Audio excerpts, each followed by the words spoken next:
Let me ask you something you're not supposed to say out loud. Why do you keep hurting yourself? Even when you know better? Why do you push away the people who love you? Why do you attract the same pain? In different clothes? Why do you destroy the good things right before they have a chance to stay? Why do you keep building a life that looks good but feels hollow? You pray for peace, but get restless the moment life gets quiet. You say you want love, but run the second someone sees the real you. Maybe you've told yourself, I'm just overthinking. Everything's fine. I'm doing what I'm supposed to. But something deeper, something terrifyingly quiet, keeps whispering. This isn't the life your soul came here to live. And until you really stop and listen, one truth will repeat itself again and again. You will keep sabotaging your own healing until you finally see what built the sickness. For so long, you have lived your life on the surface. Like an iceberg, you are aware of perhaps only 10% of your true being. The part that lives above the waterline, your conscious thoughts, your intentions, your desires, your logic, your willpower. This is the you introduce to the world. The you that wants to be good, to succeed, to be loved. The self you present, polished and striving, to the daylight world. But beneath the calm surface lies the vast, unexplored 90%, the unconscious mind. A deep, silent ocean where memories reside. Not just of your personal life, but of humanity itself. Where instincts stir, where forgotten wounds fester. Where disowned parts of your soul lie dormant, waiting for acknowledgement.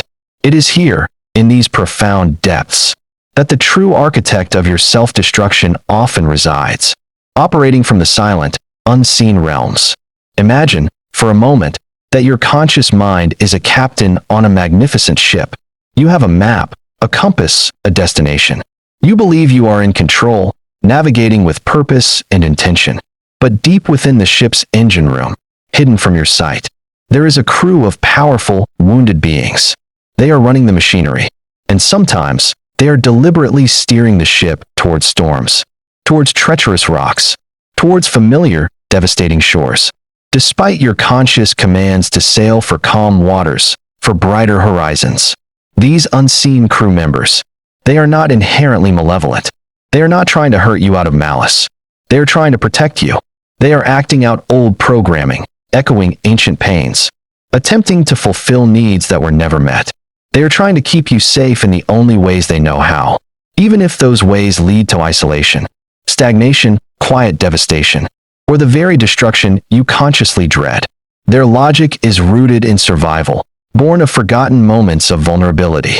And these dams were built by the very part of you that holds the key to your liberation, the shadow, the parts of you that were deemed unacceptable, unlovable, or dangerous, and therefore exiled to the unconscious. Let's talk about the shadow. It's a term often misunderstood, conjuring images of darkness, evil, or something to be eradicated. But Carl Jung, the profound Swiss psychologist, saw it differently. He understood the shadow not as inherently bad, but as everything you have disowned about yourself, everything you have pushed into the dark corners of your unconscious, believing it to be unacceptable, unworthy, dangerous, or simply not you. From childhood, you learned what was acceptable and what was not, through family dynamics, societal expectations, cultural norms. You absorb messages about how you should be. You learn to suppress your anger, your wildness, your vulnerability, your fierce desires, your true feelings, your unique brilliance. You learn to hide your perceived flaws, your imperfections, your ugliness, your sensitivity. These disowned parts didn't disappear. They simply retreated into the shadow, becoming autonomous complexes, waiting for their chance to be seen. And they took root there, like powerful, unseen trees, drawing energy from your unconscious. The shadow is not just the negative traits you reject. This is a crucial distinction. It can also hold your unexpressed creativity, your immense power, your authentic joy, your boundless potential, your raw passion, your inherent courage, your profound wisdom. Imagine a child who was told they're vibrant. Imagination was silly or a waste of time, that their dreams were unrealistic. That child might push their creativity, their visionary spirit, into the shadow, only to feel a pervasive sense of emptiness, a lack of purpose, or a chronic feeling of being stuck in adulthood. The very qualities that could ignite your life might be locked away in your own internalized dungeon. When you consciously strive for one thing, say, financial stability and abundance, but repeatedly find yourself making reckless decisions, spending compulsively, avoiding opportunities, or sabotaging your own career advancement, that is your shadow at play. It might be a shadow part that fears success, because success means visibility, and visibility once led to pain, criticism, or overwhelming responsibility. Or it might be a shadow part that feels fundamentally unworthy of abundance, echoing an old message from childhood that you are not enough, that you don't deserve good things.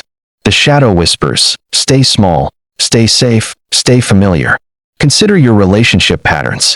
Why do you repeatedly attract partners who are unavailable, critical, emotionally distant, or who replicate old family dynamics? This is often a manifestation of a shadow aspect that believes it is unworthy of true, unconditional love, or it's a reenactment of an early dynamic, a primal repetition compulsion, where you unconsciously try to master or resolve an old trauma by recreating it. In the present, the shadow, in its desperate, misguided attempt to resolve the past, recreates it, hoping for a different outcome, keeping you trapped in an endless loop. Or think about your career.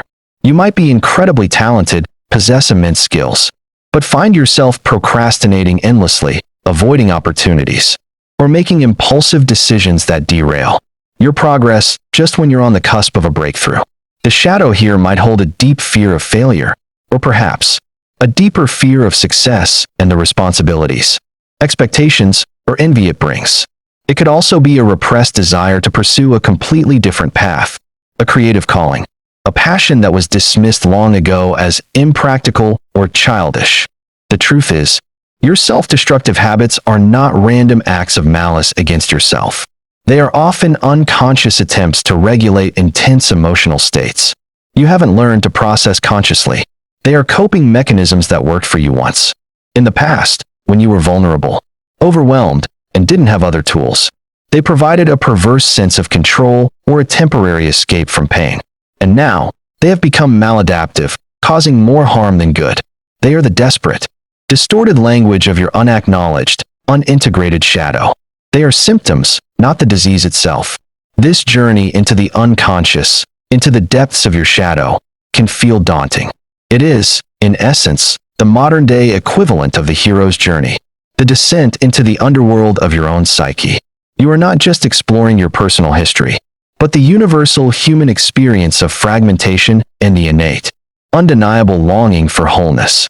The first step, and often the most challenging, is simply to see, to acknowledge that these patterns of self-destruction are not accidental, not random acts of weakness, to accept that they are messages from your deeper self, crying out for attention, for understanding, for healing, to understand that the very behaviors you despise and judge in yourself are, in fact, desperate, albeit misguided, attempts by a wounded part of you to protect, to cope, to survive. What does seeing this truly mean? It means turning towards the discomfort rather than habitually away. It means becoming profoundly curious about your triggers, your resistances, your familiar patterns. When you find yourself in a familiar spiral of self-sabotage, whether it's emotional eating, destructive relationships, endless procrastination, compulsive spending, or addictive behaviors, pause. Don't judge yourself. Don't heap on more shame, which only feeds the shadow. Instead, become a compassionate observer. Ask yourself, not with condemnation, but with genuine curiosity. What emotion is this behavior trying to numb or avoid? What fear is it protecting me from? What old story am I reenacting? What unmet need is desperately trying to be seen, to be heard, to be met? The answers won't always come instantly. This is a practice, a slow unfolding, like watching a flower bloom in reverse, revealing its growth process. It requires patience and persistent, gentle inquiry. One of the most potent ways to begin seeing your shadow is through the lens of projection. Jung taught that what we find most intensely irritating, infuriating, or even admirable in others is often a reflection of our own disowned qualities. If you constantly criticize someone for being lazy, it might be because you have suppressed your own desperate need for rest, your own deep exhaustion, or your own fears of failure and judgment should you truly relax. If you are deeply triggered by someone's perceived arrogance, it might be a powerful, confident, self-assured part of your own being that you were taught to repress out of humility, fear of standing out, or a childhood message that it's not good to be too big for your britches. Conversely, what you deeply admire in others, their courage, their creativity, their authenticity, their effortless joy, these are often aspects of your own positive shadow, your golden shadow, waiting to be integrated. You see them so clearly, and are so drawn to them in others, because they resonate with the dormant, powerful potential within you. They are reflections of what you are capable of becoming. Once you reclaim these parts of yourself, practical reflection is key here. Get a journal. When you feel a strong emotional reaction to someone or something, write it down. Describe the feeling in vivid detail. Describe the person or situation that triggered it. Then, with an open heart, ask yourself, where do I see this trait in myself? Even if I hide it, even if I deny it. Where have I been told that this trait is bad or unacceptable? Where might I be suppressing this within me, preventing it from conscious expression? This isn't about blaming yourself or piling on more guilt. It's about taking ownership. It's about understanding that these negative traits are often simply raw, unintegrated energies that have been distorted by repression. Anger, for example, isn't inherently bad. It's a vital energy that, when suppressed, can turn into resentment, passive aggression, or self-harm. But when understood and channeled consciously, it can become a powerful force for setting healthy boundaries, advocating for yourself, protecting your values, and creating positive change in your life. The journey into the shadow is an act of profound self-compassion. You are approaching the parts of you that were exiled, not because they were evil, but because they were hurt, misunderstood, overwhelmed, or simply too much for your young self to handle. You are becoming the loving, understanding parent, the wise elder, the protective guardian to your own wounded inner child, extending to it the care and acceptance it always deserved but never received. Now, let's talk about the practical alchemy of integrating these hidden parts. Once you begin to see, how do you move from mere observation to profound transformation? This is where the real work begins, the work of becoming whole, of truly stepping into your authentic power. Step 1. Acknowledge and name. The first step of true integration is to simply acknowledge the presence of these shadow aspects without judgment. If you recognize a pattern of self-sabotage driven by a deep-seated fear of success, name that fear, not with shame, but with clear recognition. I see you, fear of success. I understand why you're here. You're trying to protect me from something unknown, something you perceive as dangerous. This act of naming, this act of conscious acknowledgement, brings it from the unconscious depths into the light of awareness, immediately diminishing its raw, untamed power over you. It's like turning on a light in a dark room. The monsters often dissipate when exposed to the illumination of conscious awareness. Step 2. Trace the origin. Once you've named a specific shadow aspect or identified a persistent, self-destructive pattern, gently, compassionately inquire about its origins. When did you first feel this way? What experiences in your childhood or adolescence might have contributed to its formation? Was there a specific moment when you felt shamed for a particular quality you possessed? A time when your needs were consistently ignored or dismissed? A betrayal that left you feeling unsafe? You might not get a clear, vivid memory immediately, but trust that your unconscious will slowly reveal insights over time, often through dreams, reflections, or sudden moments of clarity. This tracing is not about assigning blame to others, but about understanding the root cause within your own psyche. Step 3. Compassionate inquiry. This is where you embody the role of the loving parent, the wise elder, or the compassionate caregiver for your own wounded inner child. Instead of fighting the self-destructive impulse, instead of shaming it into submission, approach it with genuine curiosity and empathy. Ask it, internally, what do you need? What are you truly trying to tell me? What safety are you seeking? What pain are you desperately trying to avoid or numb? For example, if you find yourself compulsively eating or engaging in excessive scrolling, instead of shaming yourself, pause and ask the part of you that's reaching for that behavior. What comfort are you truly seeking? What emotion are you trying to silence or escape? Listen for the answer, even if it's just a feeling. Step 4. reparenting, and repatterning. Once you begin to understand the unmet need or the protective function behind a self-destructive behavior, you can consciously begin to meet that need in healthy, constructive ways. If the self-destruction is driven by a profound need for comfort, find healthier, more nourishing ways to soothe yourself. Gentle movement, connecting authentically with loved ones, engaging in creative expression, spending time in nature, practicing self-soothing meditations. If it's driven by a need for safety, establish healthy boundaries in your relationships. Learn to say no when you mean no. Create secure and nurturing spaces for yourself. You are actively reparenting your wounded self, giving it the unconditional love, acceptance, and guidance it didn't receive when it was young. You are offering it new, adaptive ways to cope. Step 5. Integrate, don't eliminate. This is crucial. Shadow work is not about eliminating your bad parts, cutting them out, or trying to suppress them further. That's what created the shadow in the first place. It's about integrating them. For example, if you discovered a shadow of anger that causes you to lash out destructively, the goal isn't to never feel anger again. It's to understand its message. Perhaps a boundary was crossed, a value was violated, or an injustice occurred, and to learn to express it constructively, assertively, and in a way that serves you, rather than harms you. The anger itself becomes a valuable signal, a source of power and fuel that, when integrated, can help you stand up for yourself, create necessary change, and protect your integrity. You are weaving the disowned threads back into the magnificent tapestry of your being, creating a richer, more resilient, and more complete self. Practical tools for illumination asterisk. Asterisk journaling asterisk. This is your sacred space for dialogue with your unconscious. Write freely, without censorship or judgment. Explore your dreams, your emotional triggers, your recurring patterns of self-sabotage. Ask open-ended questions and simply see what emerges from the depths of your inner landscape. Asterisk active imagination asterisk. Carl Jung's powerful technique for direct engagement with the unconscious. Set aside time, relax deeply, and invite an image, a feeling, a symbol, or a recurring dream figure to come forward in your mind's eye. Allow it to move, to speak, to interact with you. Don't control it. Just observe and record the dialogue or unfolding scene.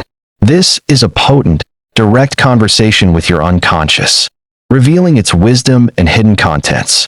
Dream work asterisk. Your dreams are direct, unfiltered messages from your unconscious, often revealing shadow content, unmet needs, unresolved conflicts, and guiding insights through rich symbols and narratives. Learn to pay attention to your dreams, record them meticulously, and explore their potential meanings. Not to rigidly interpret them, but to allow them to stir insights, feelings, and connections within you. Asterisk mindfulness and meditation asterisk. By cultivating present moment awareness, you create the inner space to observe your thoughts, emotions, and impulses without immediate reaction or judgment. This allows you to catch the self-destructive urges before they take hold and to inquire into their source, giving you choice where there was once only automatic reaction. Asterisk therapy / coaching asterisk. Sometimes the journey into the unconscious is too complex, too painful, or too overwhelming to navigate alone. A skilled therapist or coach, especially one trained in depth psychology, Jungian analysis, internal family systems, IFS, or trauma-informed approaches, can be an invaluable guide. They can help you identify blind spots, hold safe space for your pain and difficult emotions, and provide tailored tools for integration and healing. Asterisk creative expression asterisk. The unconscious and the shadow often express themselves through symbolic, nonverbal language. Art, music, dance, poetry, sculpting, even free-form writing. Any form of creative expression can be a powerful way to externalize what lies within. It bypasses the logical, censoring mind and allows the unconscious to communicate directly, often revealing surprising truths. Remember, this is not a quick fix, a magical pill, or a destination to be reached. It is a lifelong practice, a continuous process of unfolding, integrating, and evolving. There will be moments of discomfort, moments of pain, as you confront what you have long avoided and integrate what you have long denied. But each moment of courage, Each act of turning towards your hidden wounds is an act of profound self-love. It is an act of reclaiming your fragmented power, one conscious choice at a time. What happens when you truly begin to see this? What happens when you journey into your own depths, retrieve the exiled fragments of your soul, and begin to integrate your shadow? What does a life lived in wholeness truly feel like? The self-destruction begins to wane, not because you are fighting it harder or suppressing it more effectively, but because its underlying purpose dissolves. The wounded parts of you no longer need to scream for attention through self-sabotage, through illness, through destructive choices. They have been seen. They have been heard. They have been loved, accepted, and integrated. And in that seeing, hearing, and loving, they transform from saboteurs into allies, into sources of wisdom and strength. You stop making the same mistakes. The invisible puppet strings that once pulled you into destructive patterns begin to loosen, then fall away completely. You find yourself making different choices, not out of brute willpower, but out of a newfound inner alignment, a deep knowing, and an authentic resonance with your true self. The internal struggle, the constant inner battle, subsides. The quiet ache, it begins to dissipate, replaced by a profound inner peace. You become more authentic. When you integrate your shadow, you stop wasting precious energy on pretending to be someone you're not, on maintaining facades, on trying to fit into molds that suffocate you. You no longer need to hide your perceived flaws or exaggerate your strengths. You embrace your full humanity, the light and the dark, the strong and the vulnerable, the wise and the wild.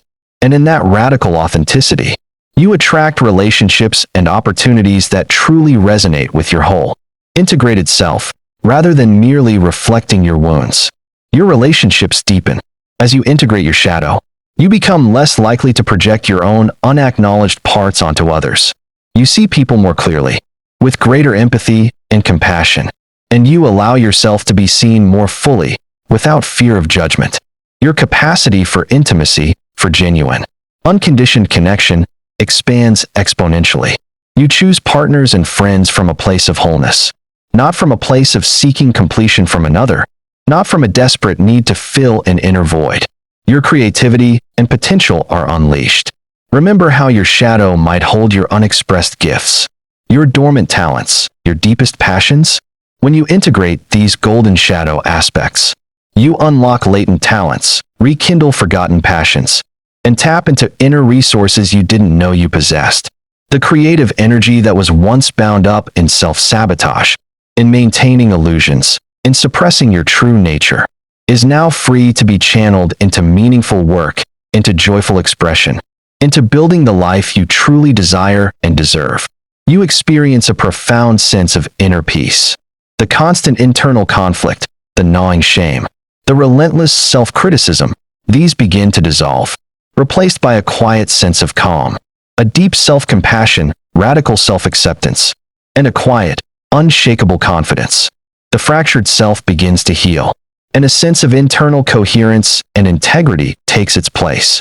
This isn't the absence of challenges, for challenges are inherent to life, but the presence of unwavering inner resilience, knowing you can meet whatever comes your way.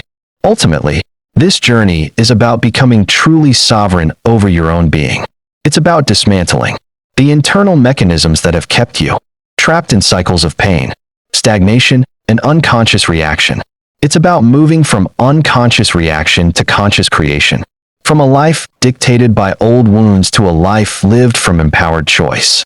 It's about recognizing that the destruction was never an end in itself, but a desperate, albeit distorted, cry from a wounded part of you, seeking to be seen, loved, and integrated back into the vastness of who you truly are. You will not keep destroying yourself, because you have chosen to see. You have chosen to brave the depths. You have chosen to love the parts of you that you once exiled, that you once feared.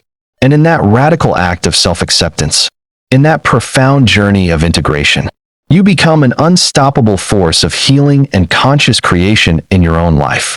This moment, right here, right now, it is an invitation, a turning point, a sacred threshold. You have glimpsed the hidden forces that have shaped your life, the wounds that have echoed through your patterns. You have heard the whisper of your own deeper wisdom, the call from your soul, the The work ahead is profound. It is not always easy. It will require courage, patience, and unwavering self-compassion, especially on the days you feel lost or overwhelmed. But the path to wholeness, the journey back to your authentic self, is the most worthwhile journey you will ever embark upon. Because at its heart, it is the journey back to yourself, the true, complete, and magnificent being you were always meant to be. You are not broken. You are not flawed. You are not inherently wrong. You are simply fragmented, like a priceless mosaic scattered by time and circumstance. And the path to healing is not about fixing something that is inherently wrong with you. It is about gathering the precious pieces of your soul, illuminating them with your conscious awareness, and lovingly weaving them back into the magnificent tapestry of who you truly are. The self-destruction ends when the conscious mind embraces the profound wisdom of the unconscious, when the light of your awareness dares to penetrate the shadow, not to destroy it, but to understand and integrate it. When you choose not to fight yourself, but to understand, to embrace, and to love every single part of you, even the parts that once caused you pain. Go forth, brave soul. The journey awaits, and it begins and ends with you.